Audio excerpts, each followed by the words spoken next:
Kaptan, sığmıyor, sığmıyor.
Yaptık.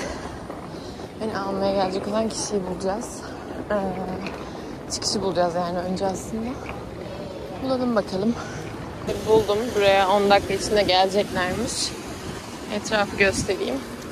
En küçük bir şehir için güzel bir havaalanı bence. İçini tam hiç hatta gezmedim. Sadece çıkışı buldum ama normal. Böyle. Esiyor birazcık ama çok güzel bir hava var. Öyle yani işte bekliyorum. Şimdi bakacağız durumlara.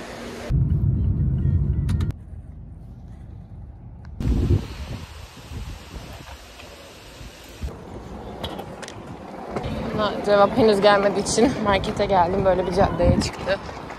Böyle ortalık. Şöyle bir ekip var. Böyle ortalık ve benim hala gidecek yerim yok. Yani aslında var teknik olarak da gidecek yerimde kimse yok. Ama bakacağız o işlere. Halledeceğiz hepsini. Burası da böyle bir alan. Hemen kapısı açık. Şöyle dandirik bir asansör görüyorum. Çünkü ay bir şeyler oluyor. Tövbe bismillah. Asansör inanılmaz korkuttu beni de. Şimdi giriş yapabildim. Manzarası çok güzel. Şimdi ilk gecemiz. Yorgunluk var tabii. Çünkü ben yani 26 saat falan olmuştur yoldayım. Saçlarımı sarıp uyumayı düşünüyorum. Her şeyin detaylarını da anlatacağım zaten. Ben de bilmiyorum daha hala bu arada. Hani şu an mesela sadece kalacak yerim var. Bir anahtarım bir de otobüs kartım var. Onu da doldurmamız lazım. Odam şu an böyle tek kişiyim. Muhtemelen yarın 2 kişi olurum. Böyle bir şey var, bunu açtım. Odamı da göstereyim. Şu ısıtıcımız böyle, son durumlar. Evden getirdim. Cam bu arada tam kapanıyor ama aradan hava geliyor. Perdeyi de böyle tutturdum. Şimdi birazdan kapatırım ama biraz kalsın. Çok ısıtmıyor. Hiç ısıtmıyor hatta ama yine de iyi oluyor. Böyle durumlar. Yani şu anlık bir sıkıntı yok. Güzel. Camı açalım. Öyle.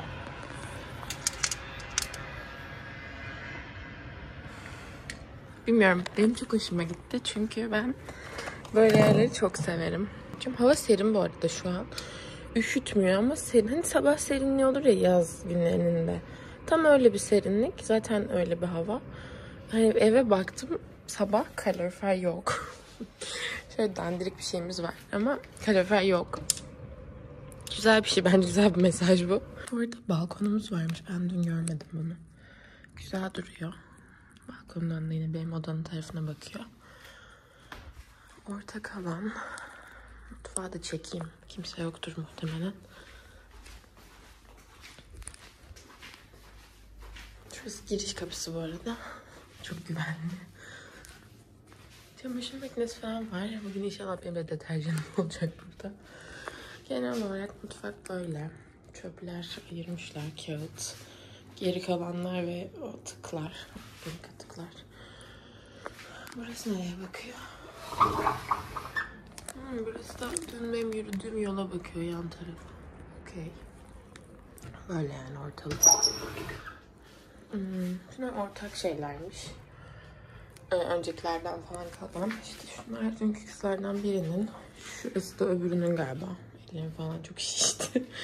Benim henüz yok. Yani Türk kahvemi getirdim. Bir dakika açayım. Buraya koydum. Dedim ki içebilirsiniz istediğiniz zaman dedim. Onlarda da Türk çayı varmış ama demleyemiyorlarmış. Böyle yani durumlar. Şimdi planı anlatayım. Hazırlanacağım.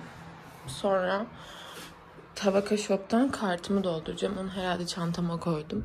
Umarım.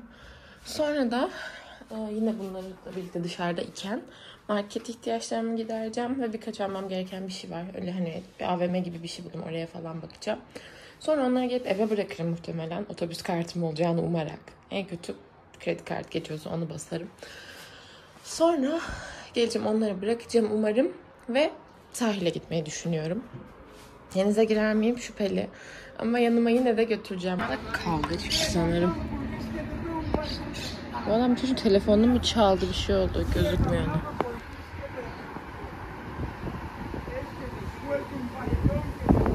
Bir şeyler oluyor orada.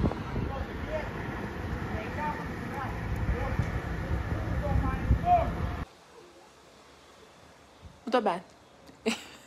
Bu çok komik.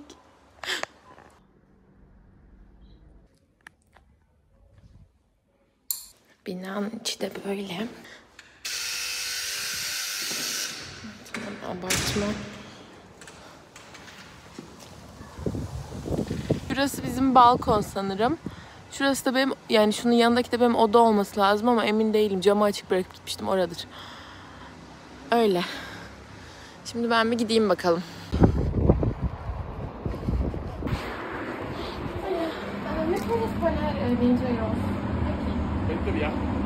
No, può ilimitado uso. Un mes. ¿Y me puede dar el recibo, por favor? Ya ben AVM'ye geldim de girişte güvenlik kimse bir şey sormadı. Normal mi ya? Gratis gibi bir yer buldum. Mutluyum. Ben home kısmını çok seviyorum. Çok güzel şeyler var. Bir şeyler ekledim, bu arada deneyeceğim. Henüz karar veremedim. Yani hiçbir şey vermedim. Ama kesin alacağım dediğim birkaç şey var.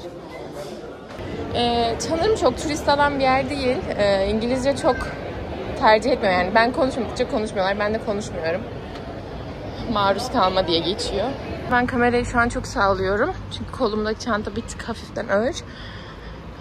Göstereyim, sokaklar böyle. Şimdi Aldi'deyim. Bir şeyler bakıyorum. Dün şuna benzer bir şey aldım şeyden. Pilav sadece. Tadı çok yavan ama güzel. Ben öyle şeyler severim çünkü. Tortilla var. Bir şeyler alacağım ki bir şeyler yiyebileyim artık evde. Ben turşu çok severim. Bir şey alsak mı? Çok mu? İçindekiler çok küçük. Daha büyük taneli bir şeyler de alabiliriz. Sandviç ekmeği tarzı bir şey bence alalım. Yeriz. Şu an elimin kolumun ne kadar dolu olduğunu size bir anlatabilsem. Gerçekten Seyit Onbaşı'yım. çok fenayım. Ve hala her şeyi alamadım. Şampuan, sabun falan bir şeyler kaldı. Onları şimdi Lidl'dan bakacağım. Burada çok tuhaf. 4 tane şampuan satıyor. O kadar az ki yani. Kamerayı sallıyorsam gerçekten çok normal. Şurada deterjan ve yumuşatıcı birlikte var. Bu arada deterjanlarda şey falan yazmıyordu. Beyazlar, renkler. Ben de bulduğumu aldım. Her şey 23 euro mu ne tuttu. Bence iyi bu arada. Yani çünkü bayağı bir şey var. Ama çok ağır. Biraz yordu ama şu an otobüs deneyimliyorum. Normal şey, Ankara'dakiler gibi içi. Çok da çekemiyorum, insanlar var. Ama birazcık bayağı yoruldum çünkü çok ağırlar, o yüzden. Biz rahatlayabilir vardım ama öldüm. Hem sıcak hem de elim inanılmaz ağırdı. Şu an iyiyim. Bir de bir durak gerideymişim. Biraz yürüdüm. Şimdi şurayı bir açalım. Alacaklarımı alayım ve sonra gideyim sahile. Suratıma bak. Evdeki İtalyan çocukla tanıştım şimdi. Çok dolu tatlı birine benziyor, gayet konuştuk. İngilizcesi birazcık çatpat ama anlaştık. Yan odamda kalıyor. Öyle gidiyorum şimdi. Nereye gideceğimi de söyleyeyim. Plaja gideceğim. Geldik. Sanırım gerçekten yüzenler var ve ben tek olmayacağım. O yüzden çok mutluyum. Bunları çekeyim. Ayakkabılarımı çıkarıp ayaklarımla mı yürüsem? Çünkü içine kum girecek. Dalgalı. Soğuk mu acaba ya? Merak ediyorum.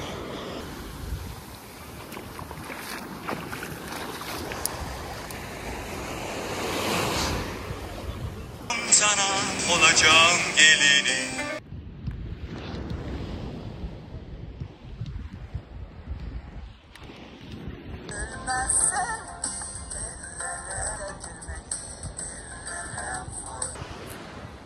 Çıkacağım.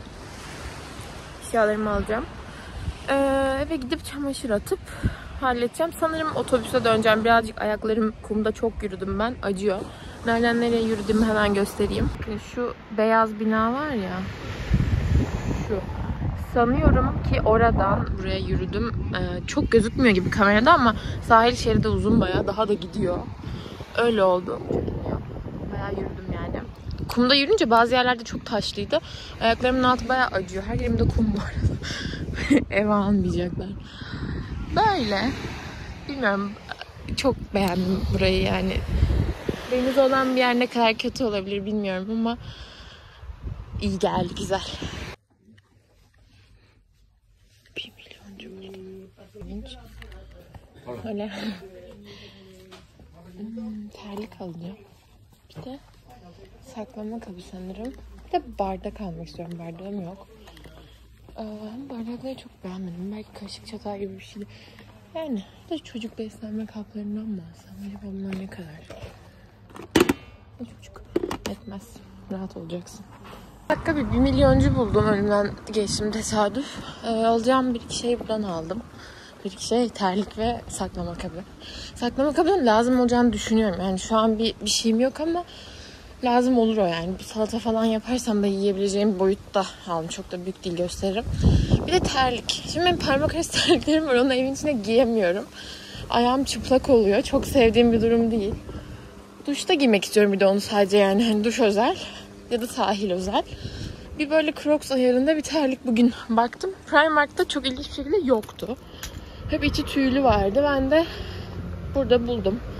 5 avroya. Hepsi 6.25 tuttu. Bence iyi. Yani çok da iyi değil yani. Avrupa için iyi bence, bilmiyorum. Genel olarak İspanya bir tık bence pahalı. Ama genel olarak ne beklediğimle alakalı. Ben ucuz beklediğim için. Niye ucuz beklediysem, öyle bir saçmalık niye yaptıysam. Yani yok öyle bir şey. Şarjım çok az. 7 falan. Şöyle şuradaki durakta indim. Aynen bu şekil. Evde zaten şu bina. Biliyorsunuz artık.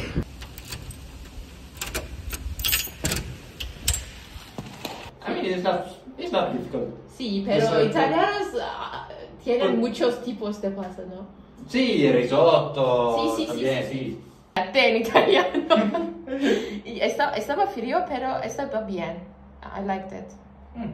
Sí. The playa está bien. Sí, sí. Al final hay más de una playa. Hay esa, la Malagueta, Playa del Wellin. Sí. Porque es como Estaba en decimos- San Andrés. ¿Playa de San Andrés? Sí. Ah, sí, porque hay todos... En Huelin, creo. Sí, yo lo llamo de Wellin, pero sí, San Andrés. ¿Cómo está la otra? Malagueta. Malagueta. Sí, ¿cómo está? Más grande, pero... ¿Hay gente nadando? No sé, puede ser. Sí. No, yo siempre voy aquí en la playa de Wellin. Sí, Malagueta sí, de vez en cuando. sí, vos puedes ir. A ver, al final el mar es lo mismo. Sí, Era sí. la misma, así que sí. Pero creo que de Malagueta puede ser el sol, the sunset, you can see the sunset. Creo que porque Sí. de San Andrés no, Sí. pueden ver un poco de el sí, sol. sí, ¿Cómo vale. se dice sunset en español? Se dice atardecer. ¿Sí? El sunrise, amanecer. Sí, amanecer, sí, Porque tarde tarde es la... baja en la tarde, atardecer. Sí, atardecer, sí. Y eso. Sí, it makes sense. Sí. Arkadaşım geldi bu arada. Şimdi balkona çıkacağım. Evdeki İtalyanla bayağı bir İspanyolca konuştuk. Çok mutluyum yani. Sandığım kadar hiçbir şey unutmamışım. Bayağı mutluyum. Bayağı. O da dedi hani çok güzel konuşuyorsun dedi. İşte 5 aydır hani buradaymışsın gibi konuşuyorsun falan dedi. Çok mutlu oldum. Çok. Çünkü ben çok unuttuğumu düşünmüştüm yani bayağı. Ama öyle değilmiş. Böyle. Azıcık konuşacağım ama hiç ışık da yok burada. Neyse. Olduğu kadar. Şimdi bugünlük her şey çok güzel. Yarın proje hakkında genel bilgiler alacağız muhtemelen. O kısım kafamda soru işareti çünkü bilmiyoruz yani. Ama umarım güzel olur her şey. Böyle. Balkona geldim.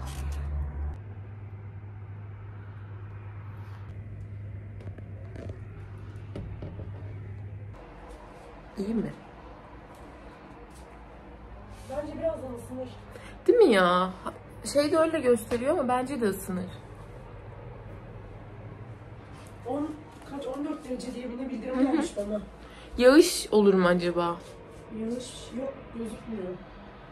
Ama geldi bir bakayım. Bir %10 gibi bir şey. O da zaten buranın, bölgenin %10'u. Saat 10'dan sonra %20 yağış varmış. %20 çok hızlı ihtimal ama ya. Hazırlandık. Niye böyle parlıyor ya? Hı. Şimdi gideceğiz. Lo que hables tú con Gonzalo. ¿Lo hemos hablado aquí? Ya, pero yo estaba en mi...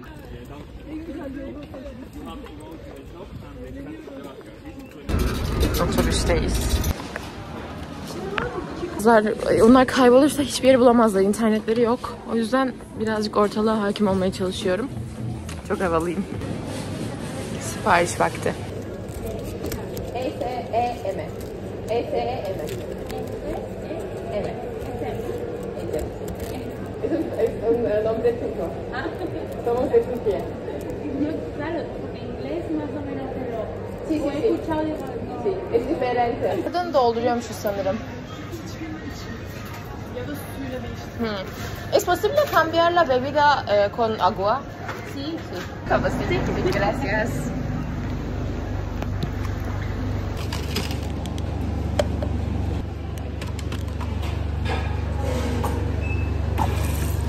Niye su bu böyle?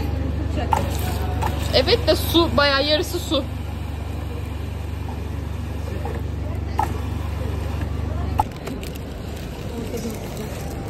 Kabul etmiyorum. Sim kartçı.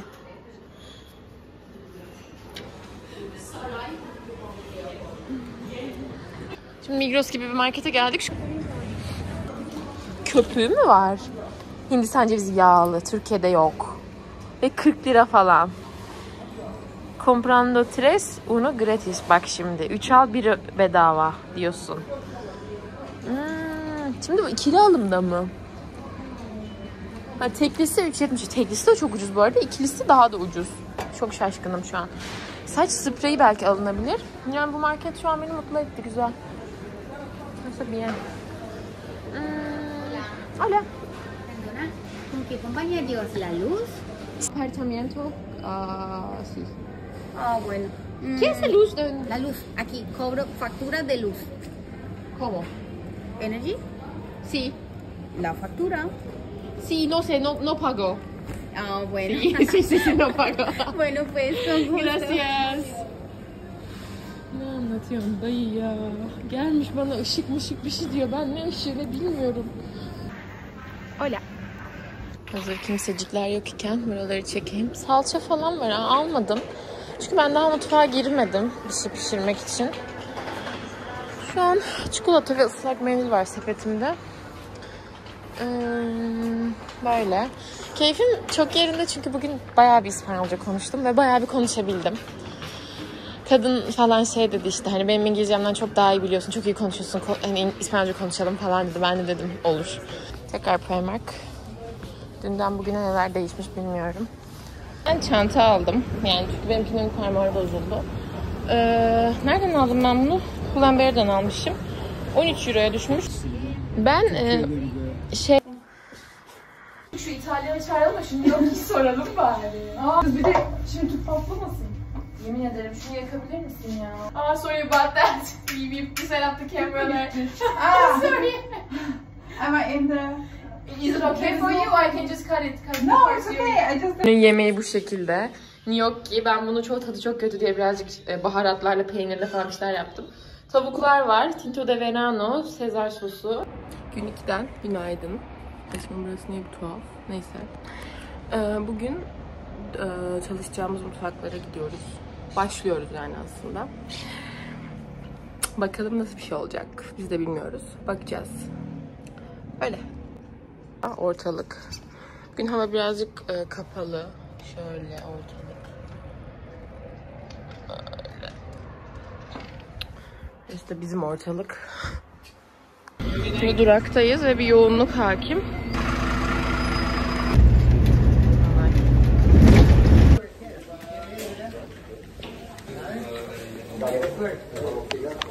Herkes mutluysa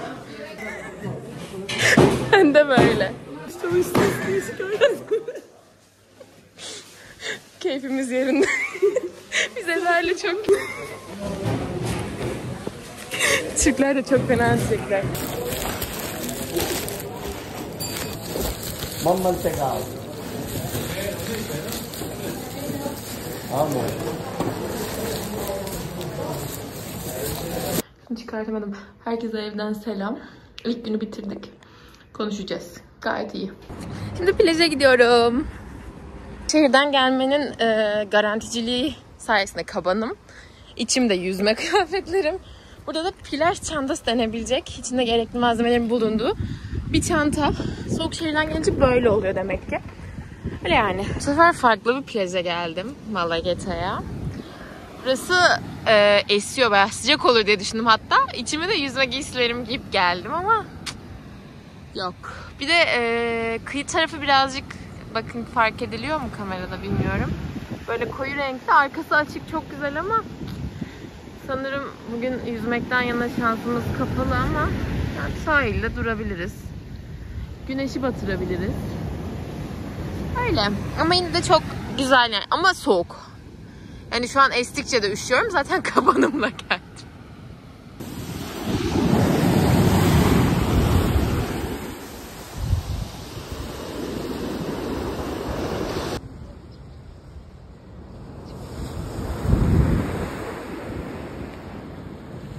Durum ay çok güzeldi. Videoda çekemedim. Aklıma gelmedi, fotoğraf çekiyordum. İnanılmaz güzeldi ama sorun şu ki kamerada yani lavaş ekmek. O yüzden çok kötü çıktı. Ben de zorlamadım şansımı. Öyle yani. Merhaba. Gün 4 mü 5 mi bilmiyorum. Daha gelecek, onu kapatayım. Bugün vlogun son günü muhtemelen. Yani bunu da çekip editlemeye başlarım diye düşünüyorum. Şimdi İspanyolca kursum mu? Yalandan bir şey varmış. Ona gideceğiz. Bugün iş yok. Güzel bir şey sanırım. Sonra da ne yaparız Allah bilir. Bir gidelim bakalım. Bir oraları da bir kontrol edelim bugün. İlk sanırım pazartesi günü gittiğimiz yere gideceğiz. Halk kütüphanesi gibi bir şey. Öyle. Çöp bulamadık. Çöp atacaktık. Çöp şu an bizimle şeye gidiyor. Kütüphaneye gidiyor arkada, Edna'da çöp. Umarım orada buluruz. Yani çöp bulamadık. Evin önünde vardı ama ters yön diye gitmedik oraya. Çok fena. Aa bak burada var. Eda inelim. Şimdi geldik. Hola. Kağıtlar. Çok tatlı ya. Selamlaşma falan yazmış. Niye? Ne kadar faydası olabilir ki? Yalandanmış ya zaten. Neyse, başka kameraya gitmiyorsun. Tabii. Yalandan bugün de burada. O kadar havasız ki. En 2 minutos creo que sí.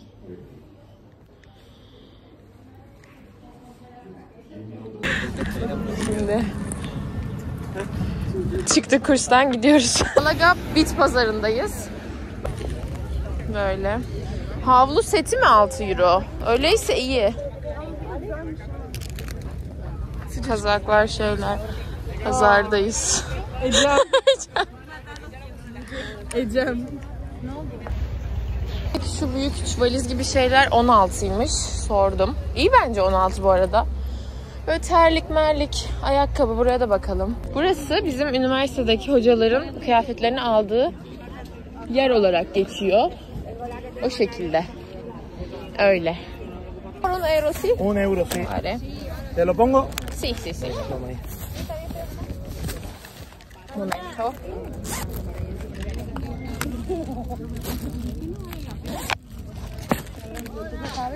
Gracias. Gracias. Şimdi pazardan dönüyorum. Örtü gibi bir şey aldım. Plajda yere sererim diye aldım. Deseni falan hoşuma gitti. 2 euro verdim. Bir de çorap aldım. Ona da 1 euro verdim. Şimdi de aslında eve dönecektim. Sonra plaj gördüm. Alt sokakta. Hastalığım var. Yapacak bir şey yok. O yüzden gidiyorum şimdi. Marketten bir şey alacağım çünkü biraz açım. Ve plaja gideceğim. Bu kadar. Plajın kayalık kısmına geldim sanırım. Biraz içerilere yürümeliyim. Bir de bulandırıcı deniz kokusu olur ya, tuzlu bir koku. Çok aldım Türkiye'de. Burada hiç almamıştım. Bugün burada şu kısımda aldım deniz kokusu ilk defa. Kötü değil de çok iyi de değil. Tekrar sahile geldim. Az önce gösterdiğim sahilin ileri şeridi burası anladığım kadarıyla. Burger King falan var. Denize girer miyim hala soru işareti, bakacağım. Gölgeler biraz esmeye başlamış ama güneş iyi gibi. Girmesem bile ayaklarımı yine sokarım muhtemelen. Belki sonra burger'a giderim. Yemek, yiyecek bir şeyler aldım yanıma. Onları yiyeceğim, acıktım. Sabahtan beri bir şey yiyemedim. KFC ve burger ve manzaraları. Burası sanırım daha güzel çünkü soğuk olduğunda da buraya gelebilirim. Çok soğuduğu için buraya geldim, karşıdaki burger'a. Dondurmalı kahve aldım. İçtiğim için göremiyorsunuz tabii ama böyle de bir masa seçtim. Üst kat daha güzel ama yani esiyor, o yüzden içeri geldim. Böyle.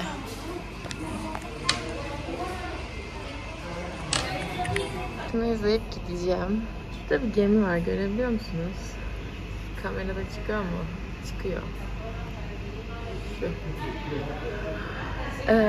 Ben sahilde uyuduğumdan beri o gemi şu kısım şuradaydı, duruyordu. Sonra kalktı. Sonra baya gitti. Hala görebiliyorum onu ama. Öyle onu takip ediyorum. Gün batımı olsun güzelce ben gideceğim. Şarjım az çünkü ve biraz duşa falan gireceğim. Bitik işlerim var. Ve çok soğuk. Yani çok esiyor. Soğuk değil aslında. O yüzden gitmem gerekiyor yani. Aslında anlatacaklarım hala yani hani niye buradayım, ne oluyor, ne dönüyor hala anlatmadım. Herhalde şey düşünüyorum, hani bunu izleyecek olan insanlar zaten biliyor gibi düşünüyorum ama hayır, kimse bir şey bilmiyor. Yani bilen 5 kişi falan var. Anlatayım. Şimdi ben gönüllülük projesiyle buradayım. 2 ay kadar buradayım. Cuma günü son sınavıma girdim. Yola çıktım. Cumartesi de buraya geldim. Bulgaristan aktarmaları. Gördünüz zaten, her şeyi anlatmayacağım. Burada bir evde, evi de gördünüz. 5 kişiyle kalıyoruz. 2 Polonyalı, bir İtalyan, 2 de biz. Totalde 5 Türk'üz. 6'ydık. Biri dayanamadı gitti. O apayrı bir mevzu. Yani bir şey demek istemiyorum o konuda. Çok da iyi bir çocuğa benziyordu. Ama gitti. 4 gün o mutfakta çalışacağız gördüğünüz. Biz daha bir kere gittik çünkü salı başladık. Çarşamba günleri İspanyolca dersleri var. 5 saat çalışıyoruz orada. Ve İspanyolca dersleri de bugün 11'de başladı ve 12'de bitti. Yani çok aslında 2 saat falan sürmeli sanırım ama öyle bir şey yani 1-2 saat sürüyormuş. Biraz dümenden olduğunu söylediler. Bence de biraz dümenden. Ben zaten hani bildiğim şeyler şu an orada dönüyor. Eksiğim olabilir ama gramatik olarak doğru konuşmak değil benim hedefim şu an. Bildiğimi geri hatırlamak. Ben bilmeyenler için hemen özet geçeyim. İspanyolca öğrendim ama 5-6 yıl oldu. 2 ay, 3 ay gibi bir sürede öğrenmiştim o zaman da kursta. Kolombiyalı'dan. Ama yani yıllardır tek kelime konuşmadım gibi bir şey. Unuttum. birçoğunu. Çok güzel konuşuyordum aslında. Bayağı da ilerlemiştim. Ama şu an yine güzel konuşuyorum. Yani buradan mesela sim kart aldık. İspanyolca konuştum. Hep marketlerde hep konuşuyorum. Bu projeyi işte o yüzden çok istedim. Yani şu anlık memnunum. Umarım da böyle olur. Mutfaktaki iş çok çekemiyorum. Yasak çünkü ama hani böyle mesela geçen sefer bize biber falan verdiler. Onları böyle küçük ezdik elimizle, parçaladık. Makineye attılar, yaptılar, püre gibi bir şey yaptılar. Patates verdiler önümüze. İşte dışarıdan gelenler beni izliyor. Şu anlık güzel her şey. Sorun değil ama şöyle benim kendimden kaynaklı bir durumum var. Ben tek gezmeyi seviyorum. Ve birine bağlı kalmayı, hani açıklama yapmayı, birini takip etmeyi falan çok benlik değil. Kızlar da birlikte gezmek istiyorlar sürekli. Ben mesela bugün onlardan ayrıldım. Umarım bunu yanlış anlamazlar. Bu onlarla ilgili bir durum değil. Yani çok tatlı ve insanlar, keyif aldığım insanlar. Ben sahile falan geldim. Hani farklı şeyler seviyoruz. Olabilir. Aynı şekilde gezme konusunda da hani başka ülkelere, şehirlere gezme konusunda ben sanırım onu da tek yapmak istiyorum. Niye bilmiyorum ama tek istiyorum. Sanki yanımda biri olduğunda çok kabuğumu kıramıyormuşum gibi geliyor. Kırıyorum. Kıramıyor değilim ama böyle bir hissediyorum. O yüzden hani bugün de yapmadım. Yani soran olursa açıklama yaparım ama hani bunu umarım yanlış anlamazlar. Böyle bir durumum var. Biraz daha ben hep fark ettiyseniz videoda da zaten kendimdim hep. Rahatsız olduğumdan yaptığımdan değil ama böyle bir hani kendimde bulduğum huzuru onların yanında bulamıyor gibiyim. Onlardan kaynaklı değil, benden kaynaklı tabii. Kursta falan çok keyifli. Böyle hani yaşlarımız çok yakın. En küçükleri benim. En büyükleri sanırım ya Eda ya da Buse, bilmiyorum. En büyüğüm zaten 2000'lidir maksimum. Öyle yani. Bu kadar diyebileceklerim. Bir düşüneyim. Şarjım az. Gün batımını bekliyorum. Onu çekip izleyip eve döneceğim. Burada da kahve falan içtim. Oralar gözüktü zaten. Bu sahili şu an daha çok beğendim. Çünkü üşüdüğümde gelebileceğim bir yer var. Ve tuvaletim geldiğinde de gelebileceğim bir yer var. O yüzden video çeken hiç bu şehirde yok herhalde. Herkes bakıyor çünkü beni konuşurken görünce. Bakın benim gemim. Gördünüz mü şu ışık? O. Durakta anlatmadım sanırım bunu. Anlatayım. Malagata'ya gitmek için otobüs bekliyordum. Çekmişimdir mutlaka. Sonra bir kadın indi otobüsten. Aynı durağa. Sonra bir kadın da yaşlı, bunlar hafif yaşça büyük. Bir kadın da başka bir yerden geldi. Oturacaktı. Otobüsten inen oturduğu için oturamadı. Ben de ayağa kalktım. Oturmak ister misiniz dedim. Başladı anlatmaya. Yok dedi. Teşekkürler dedi. Oturmak da çok iyi değil dedi. Ben çok oturuyorum. Valizlerim çıktı dedi. Anlatıyor. Ondan sonra dedim ki hani öğretmen falan mısınız dedim. Oturmak muhabbetleri falan oldu. Dedi ki öğretmenim işte şunu yapıyorum. Aslında şöyle bir şeyim. Şu binanın şu katında şunu yapıyorum falan anlatıyor ama ben anlattıklarının yarısını anlamadım. Çünkü bilindik bir şeyden bahsetmedi. İspanyolcam çok iyi demeye çalışmıyorum ama bilindik bir şeyden bahsetmedi. Bilindik bir şey olsa o kadar anlayabiliyorum. Hatırlayabiliyorum en azından. Ben hep kafa salladım böyle. Çok iyi falan dedim hani bir şeyler dedim böyle. Hani başladı anlatmaya. Sonra otobüsü geldi. Öbür kadın da çok tatlıydı. Bana sordu işte sen de mi 20'yi bekliyorsun dedi. Ben de dedim 40'ı bekliyorum. Ondan sonra uygulamasını açmış otobüslerin. Bana diyor ki işte 17 dakikası kalmış falan. Onu gösterdi. Ben de dedim işte o EMT Malaga diye bir uygulama var. O uygulama mı diye sordum. Evet dedi. Ondan sonra dedim işte benim 3. günüm Türkiye'den geldim, proje için geldim falan. Bu sefer de ben anlatmaya başladım. Ondan sonra o da işte ne güzel de öğreniyorsun, güzel konuşuyorsun, hoş geldin, beğendin mi falan dedi, sordu, etti. Ben dedim evet çok güzel bir yer falan. Türkiye'de zaten böyle hani yaptı o falan dedi. Öyle. Yani seviyorum burayı, sevdim burayı. Seviyorum diyecek kadar uzun yaşamadım henüz ama sevdim. İnsanlar tatlı, bayağı tatlılar ve böyle hani İspanyolca'da çok hoşuma gidiyor. Mesela sim kart alacağım zaman bunların çok sesi çıkıyor çocukların. Sim kart alacağımda kadına dedim birkaç sordum. İşte sim alacağız, 4 kişiyiz falan. Bunları söyledim. Sonra dedim ki İngilizce devam etsek olur mu dedim. Hani İspanyolca'mın yetmeyeceğini düşündüm. Haklıyım da bence böyle düşünmekte. Bilmiyordum yani. İkinci gün falan. 3. gün mü? Öyle bir şey. Ondan sonra kadın dedi ki yok dedi, çok iyi konuşuyorsun, İspanyolca devam edelim dedi. Ben bir dedim ama hadi bakalım. Tamam dedim. Ettik gayet devam. Ben onu anladım, o beni anladı. Ben anlamak değil de. Şimdi bu riskli bir şey ve ben 3 kişinin daha sorumluluğunu almış olduğum için kızlarla gittik. O yüzden birazcık hani çekindim. Hani şimdi bir şey yanlış anlarım. Sıkıntı yaşarız hepimiz. Ama onlara da söyledim hani yanlış anlayabilirim, sanıyorum falan dedim. Hani hiçbir şeyden emin olmayarak konuştum anlasam bile. Çünkü sorumluluk almak istemiyorum. Ondan sonra gayet güzel konuştuk. Sadece kadına bazı şeyleri tekrar sordu. Mesela dedim işte ülkeden çıkarken bir sorun olacak mı? Nerede kullanılıyor? Hangi ülkeler hariç falan. Bunları özellikle sordum. İşte Türkiye'yi arayabiliyor muyuz? Türk numaramız değişecek mi falan. Çünkü bunlar hani emin olmak için sordum. Ne oluyor bir şeyler dönüyor ama neyse. Hani bunu yapabilmek çok hoşuma gitti. Kadın şey dedi hani senin İspanyolcan benim İngilizcemden çok daha iyi. O yüzden iyi oldu. Ve hani çok tatlı da bir kadındı. Bizimle bayağı ilgilendi ve uzun sürdü. Çekmişimdir ben zaten birazcık. Öyle yani hani bunları duymak hoşuma gidiyor. Şey yapmıyorlar. Bir şey yanlış söylediğimde yanlış söylediğime odaklanmıyorlar. Bunu anlatıyorum çünkü mutluyum yani bu açıdan. Belki başka ülke olsa bu kadar mutlu olamazdım. Şu an çıktığımda birine bir şey söyleyebilecek olmanın mutluluğu çok güzel İngilizce kullanmadan. İngilizce kullanmayı da çok seviyorum ve çok rahat gerçekten ama İspanyolca olmalı. Yani buradaysam o olmalı. Bu vlog burada kapansın o zaman. Ben gün batımını beklerken. Vloglamaya devam edeceğim ama hani bu bitsin en azından. Yol ve ilk birkaç günün vlog olmuş olsun bu. Ondan sonra devamı gelecek zaten.